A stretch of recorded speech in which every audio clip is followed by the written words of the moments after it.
Do you think it's time for radical changes in education? Well, with everything that's gone on lately, it looks like that's about to happen.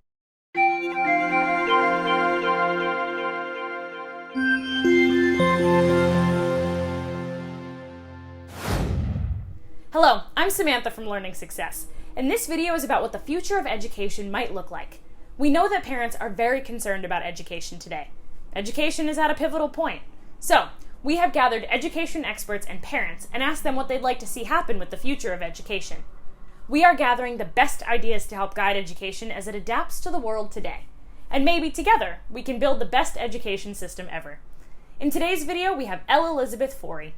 Elizabeth is an early childhood educator with 15 years of classroom experience.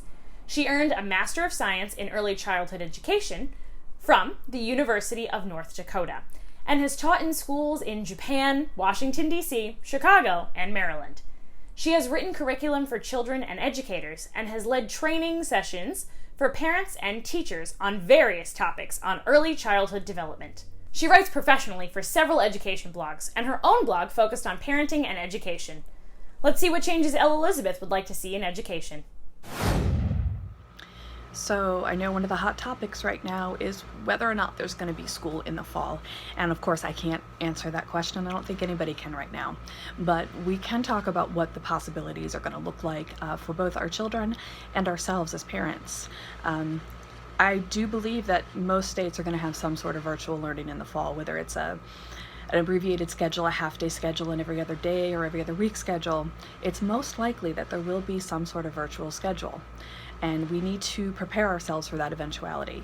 I'm a working mom just like you guys, or parent. I know that it's hard to do this and juggle kids and all that, but if we start planning now, then the likelihood of feeling that stress and just being pulled in every direction that we felt this last spring semester hopefully will lessen greatly.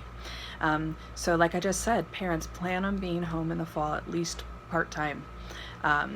Whatever that means for you, if it means figuring out your work schedule, talking to your employer, finding out ways that you can work from home, setting up things with your spouse or your partner or other family members to watch the kids so that you can get work done.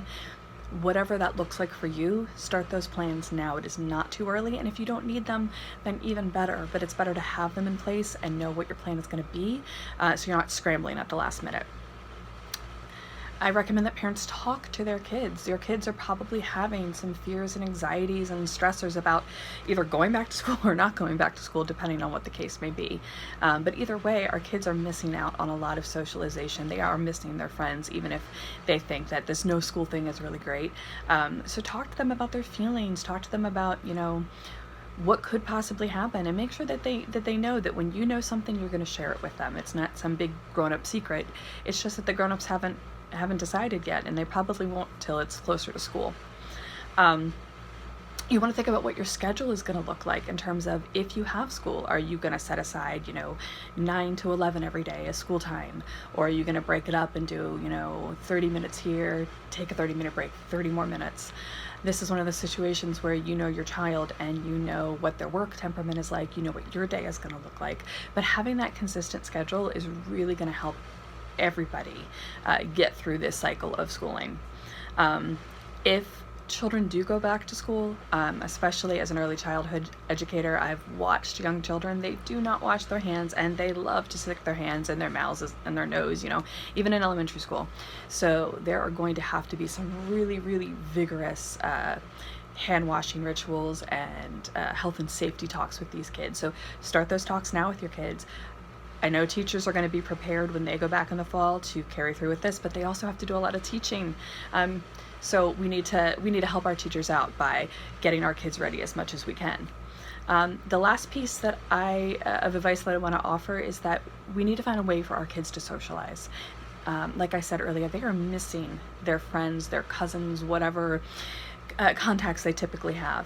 So find some ways to have safe social distancing fun.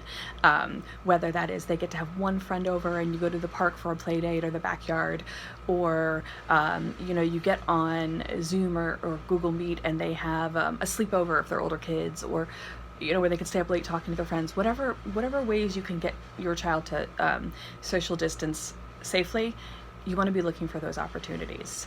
We don't know what the fall is going to hold, but I'm a big believer in planning and then not needing those plans. So parents, think about those things I said, schedules, what you're going to do, who's going to help out with the kids, and ways you can get your kids some socialization if and when schools are closed down for the fall.